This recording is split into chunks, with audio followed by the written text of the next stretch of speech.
大家好，我是赵宇啊。关于这个空调啊，按遥控器没反应，但是遥控器显示正常啊，显示正常就是打不开机，那怎么回事？如果你家里是这种万能的空调遥控器啊，看这个跟这个长得一不一样，这写1000合一，或者是5000合一，或者3000合一，或者是多少合一的，这都属于万能遥控器。那万能遥控器吧，它不是所有的机型都好用的啊，但是它有的机型呢，它是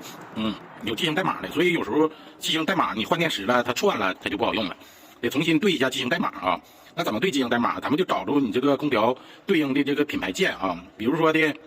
你这个格力和海尔的，你就按住这个键子啊；你是华宝的就按住这个键子啊；你是美的的就按住这个键子啊。找到对应的品牌键啊，找到以后呢，对准这个空调通用电，对准空调啊，对准空调，摁住这个品牌键啊，这样按住啊。当空调有开关机动作、有反应的时候放开，哎，这就可以了啊。你按住以后啊，这个机型代码，看这个代码上面有3个小横，它在闪烁，这就证明机型代码在搜索啊。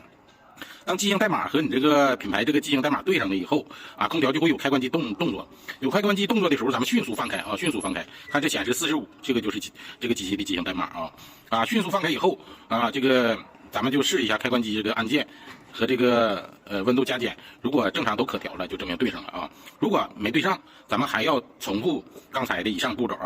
啊，重新按住这个美的，或者是按住哪个品牌的品牌键，按住不放啊。当空调有反应的时候放开啊，重复这个动作，直到空调这个摁遥控器有反应才放开啊就可以了。这是万能空调遥控器的对机型代码的方法啊。